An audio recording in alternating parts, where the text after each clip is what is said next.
Hello students, how are you all? I hope you all are fine. Today I'm going to start with the importance of financial management in your business studies. Yesterday I've given you a gist about financial management, that what is financial management and what are the objectives of financial management.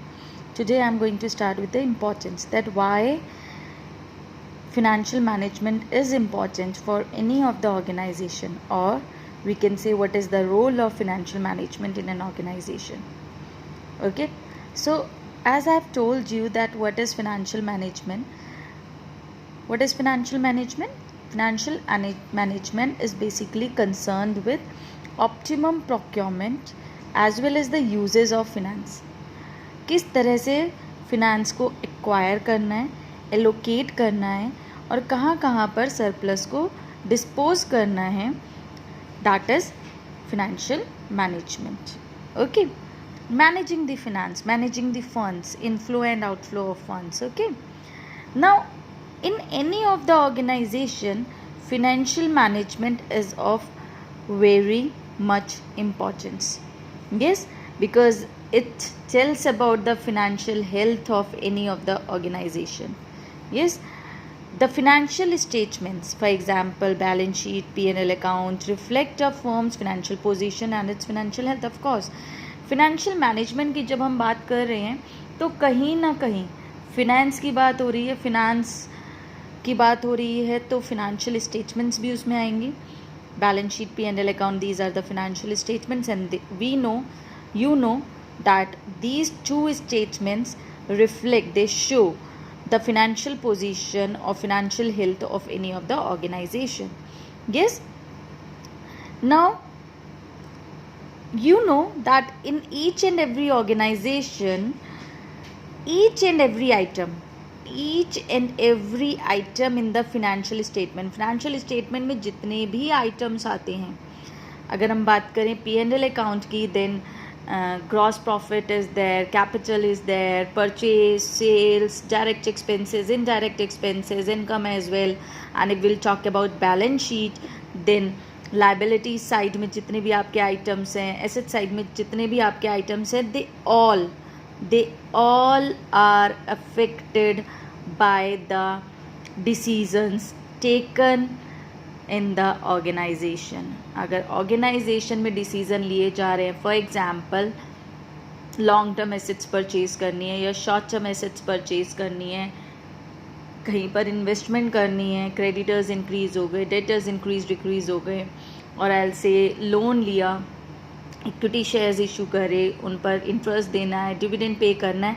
So each and every decision in the organisation, it affects the financial statement directly और indirectly. Of course you all know that these items are somewhere related to finance only, और वो कहीं ना कहीं financial statement को affect करेंगे directly और indirectly. So we are talking about financial management decisions. So these decisions should be taken with utmost care. जब भी कभी ऑर्गेनाइजेशन में फिनेंशियल मैनेजमेंट से रिलेटेड डिसीजंस लिए जाएं, then they should be taken with utmost care, with proper analysis and by a specialist or an expert. Okay, so that if like in the future, if any uncertainty is there, if any risk is there, then that should be avoided or that should be minimized. Okay, now let's see few examples that how they are being affected in an organization. अभी हम बात कर रहे हैं that financial management decision directly or indirectly affect the financial statements. Directly और indirectly कहीं ना कहीं financial management decisions जो है affect करते हैं financial statements की items को. Okay, so how we can say that they affect? Few examples are given here. For example, first example is the size and the composition of fixed assets of the business. Fixed assets का size और composition. Size means amount. Composition का मतलब आता है fixed assets. What does fixed assets include? It includes in itself land and machinery, equipments, tools. Yes, they all come under fixed assets. For example, a capital budgeting decision to invest a sum of rupees 100 crore in fixed assets would raise the size of fixed assets blocked by this amount. Capital budgeting you are going to study in this chapter in the future. तो capital budgeting decision से related अगर मान लो हम capital budgeting की बात अभी नहीं करते हैं, हम इतना ही बात करते हैं सिर्फ कि अगर मैनेजमेंट ने डिसीजन लिया कि इन्वेस्टमेंट करना है 100 करोड़ का फिक्स्ड एसेट्स पर, तो बैलेंस शीट में एसेट साइड पर फिक्स्ड एसेट्स की अमाउंट जो है वो प्लस हो जाएगी 100 करोड़ से. यस, अफेक्ट आया, प्लस हो गई, अफेक्ट आ गया. किस में अफेक्ट आ गया? एसेट साइड में अफेक्ट आ गया, है ना. This is the first example. Second example, the quantum of current assets and its breakup into cash, inventory and receivables. Quantum again quantity, amount of current assets and its breakup. Breakup का मतलब हो गया current assets क्या क्या include करती है in itself, cash, inventory and receivables, bills, receivables. Yes, with an increase in the investment in fixed assets. जब investment बढ़ेगी फिक्स्ड एसेट्स में तो कहीं ना कहीं वर्किंग कैपिटल रिक्वायरमेंट भी इंक्रीज हो जाएगी. फॉर एग्जांपल अगर हम कहें कि प्लांट एंड मशीनरी जो है वो परचेज हुआ 100 करोड़ का, ठीक है, फॉर एग्जांपल, तो कभी ना कभी प्लांट एंड मशीनरी में रिपेयर की ज़रूरत पड़ेगी, मेंटेनेंस की ज़रूरत पड़ेगी, उसमें खराबी आएगी. तो रिपेयर एंड मेंटेनेंस से रिलेटेड जो एक्सपेंडिचर है वो क्या है? That is working capital. Working capital क्या होती है? that capital which is being used in the organization for day to day expenses. Cash में आप किसी भी शॉपकीपर के पास मार्केट में जाते हो, आप वहाँ पर मनी देते हो, वो आपको कैश में रिटर्न करता है, बैक करता है pending money. So that is what कि कैश में अवेलेबिलिटी उसके पास हमेशा रहती है. So that is working capital की बिजनेस को रिक्वायरमेंट होती है कैश की for day to day activities. तो जैसी 100 करोड़ का इन्वेस्टमेंट हुआ फिक्स्ड एसेट्स में, वहाँ पर वर्किंग कैपिटल की रिक्वायरमेंट भी इंक्रीज हो जाती है. क्यों इंक्रीज हो जाती है? For day to day expenses. Okay, the quantum of current assets is also influenced by financial management decisions. और इसी तरह से हम कह सकते हैं कि करंट एसेट्स की क्वांटिटी भी फिनेंशियल मैनेजमेंट के डिसीजन से अफेक्ट होती है. ओके, वहीं in addition decisions about credit and inventory management affects the amount of debtors and inventory which in turn affect the total current assets as well as their composition. अब for example let's take an example that this is given कि अगर debtors से cash में payment नहीं ली, debtors increase हो गए या creditors increase हो गए या डिक्रीज हो गए, तो वो भी कहीं ना कहीं क्या अफेक्ट करेंगे? करंट एसेट्स और करंट लाइबिलिटीज़ को अफेक्ट करेंगे, है ना. अब डेटर्स हमने जो है स्टॉक में से, ऑर्गेनाइजेशन ने स्टॉक में से ऑन क्रेडिट जो है गुड्स को सेल कर दिया, तो क्रेडिटर्स तो इंक्रीज हुए एक तरफ और दूसरी तरफ स्टॉक क्या हो जाएगा? कम हो जाएगा, बिकॉज वो क्या करा? उसी स्टॉक में से गुड्स को दे दिया.